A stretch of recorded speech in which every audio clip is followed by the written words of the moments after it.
Prochain rendez-vous avec l'info à 14h sur Europe 1. On va continuer à décrypter l'actualité avec vous, Céline Géraud, et vos invités, les journalistes Vincent Roy et Charlotte Dornelas du JDD. Alors, on va maintenant parler de la gauche, toujours à la recherche d'un nom pour Matignon. Oui, qui sera le futur Premier ministre? Le nouveau Front populaire arrivé en tête des législatives. Mais la pression sur Emmanuel Macron et l'ancien député LFI Adrien Quatennens a même brandi la menace d'une marche vers Matignon. Manuel Bompard, lui, le coordinateur général de LFI, dénonce les manigances du camp présidentiel pour détourner le résultat des élections. Aucun compromis ne semble possible. Écoutez Clémence Guettet, la députée LFI qui, elle, prône la radicalité. En prenant radicalement la tête de la gauche depuis 2 élections présidentielles déjà, nous avons tourné cette page. Les trahisons, la mollesse, le pédalo, etc., c'est fini. C'est un point d'appui qui, je crois, fait accord entre nous et qui a eu des conséquences puisque l'union sous la forme NUPES n'a été possible que parce qu'elle a été scellée sur la base d'un programme radical. L'union sous la forme NUPES n'a généré de l'espoir que parce que cette radicalité aurait aiguillonné un gouvernement de la NUPES. Voilà, Clémence Guettet, la députée LFI, la radicalité, pas de compromis, les palabres qui continuent et toujours pas de fumée blanche. Non, mais Vincent écoutez, Roy. il faut arrêter, il faut poser les mains au bout d'un moment. LFI, c'est 80 sièges. Le Parti Socialiste, c'est 60.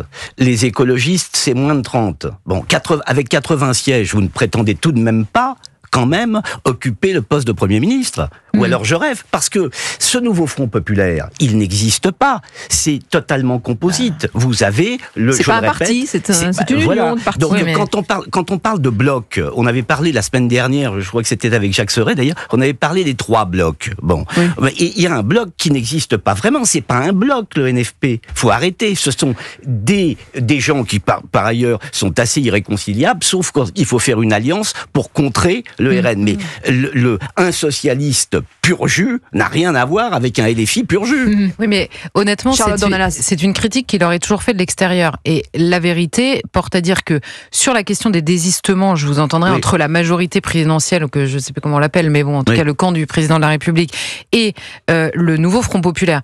En revanche, au sein du nouveau Front populaire, il y a un programme qui a été signé par tous les partis en présence. Donc, qu'il y ait eu des désaccords précédemment, des désaccords ensuite, ils ont quand même des points sur lesquels ils ont été capables de s'entendre. Ils en ont fait un programme et c'est celui-là dont ils parlent.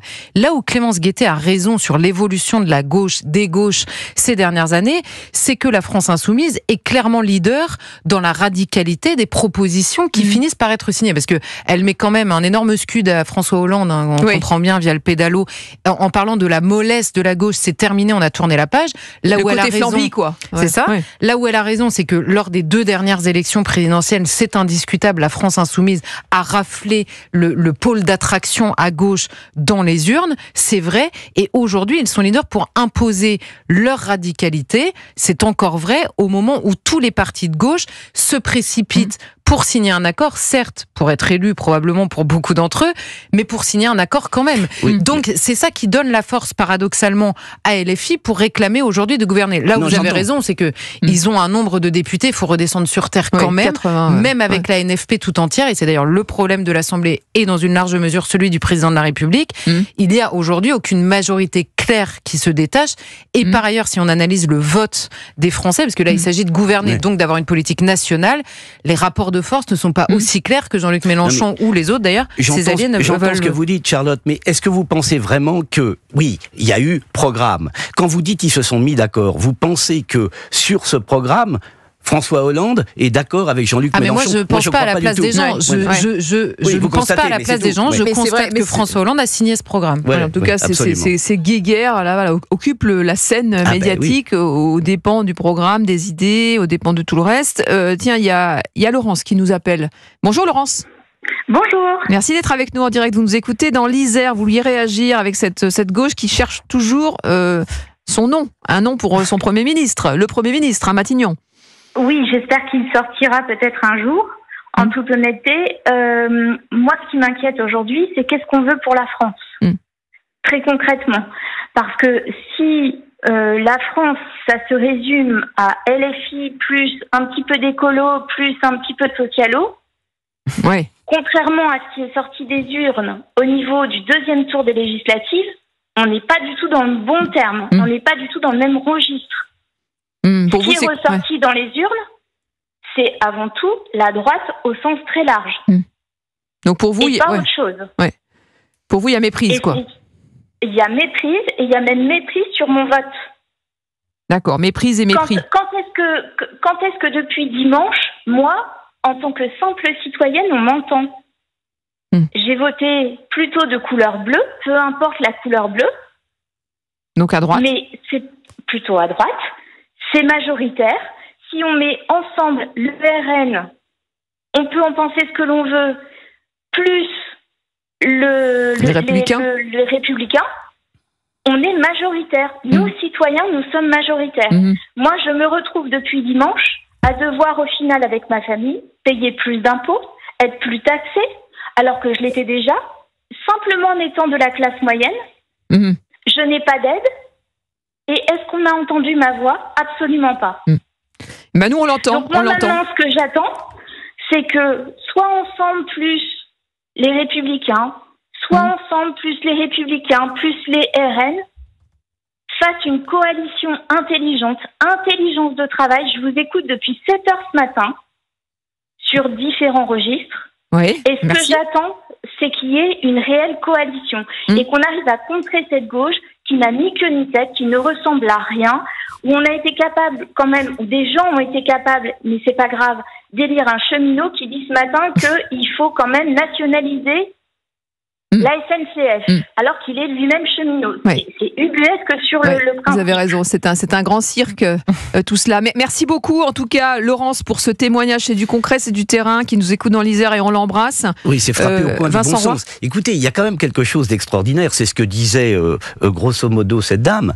Les Français ont voté en disant non à l'immigration invasive et oui à une sécurité renforcée pour leur quotidien.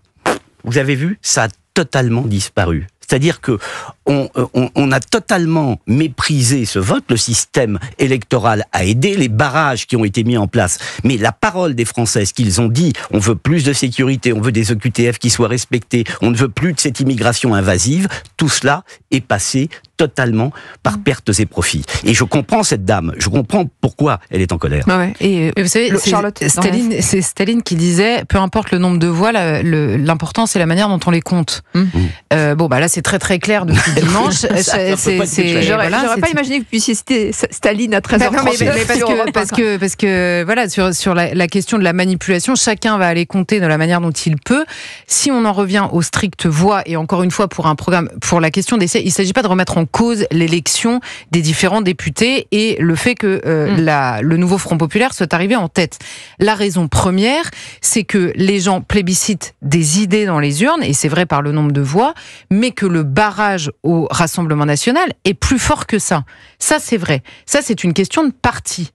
Maintenant, sur la question des idées, cette dame, en réalité, enfin, l'auditrice qu'on vient d'entendre, elle est en désaccord avec la gauche de manière générale. Les gauches, ça, on a bien compris. Mais son vrai reproche, il va à droite. Et c'est pour ça que je citais la manière dont on compte les voix plutôt que les voix.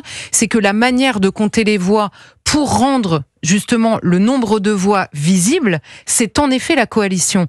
Et les gauches ont un avantage inouï dans la vie politique française, c'est qu'elles peuvent toujours compter sur la division de la droite. Toujours, toujours, toujours. Il est hors de question de s'allier à droite quand, en un claquement de doigts, on le fait à gauche. Alors évidemment, les Français peuvent être invisibilisés dans les choix qu'ils font dans les urnes. Donc en réalité, sa critique va beaucoup plus à la droite, me semble-t-il, qu'à la gauche avec qui elle est en désaccord, d'accord, mais sur qui elle ne compte pas donc pour porter ses idées. Et voilà pourquoi Staline me semblait... N'aurions-nous pas au final, et encore une fois de façon permanente, la droite la plus bête du monde? C'est ça. En tout cas, c'est la raison pour laquelle elle s'est vue affubler. Ce dont on va parler dans quelques instants.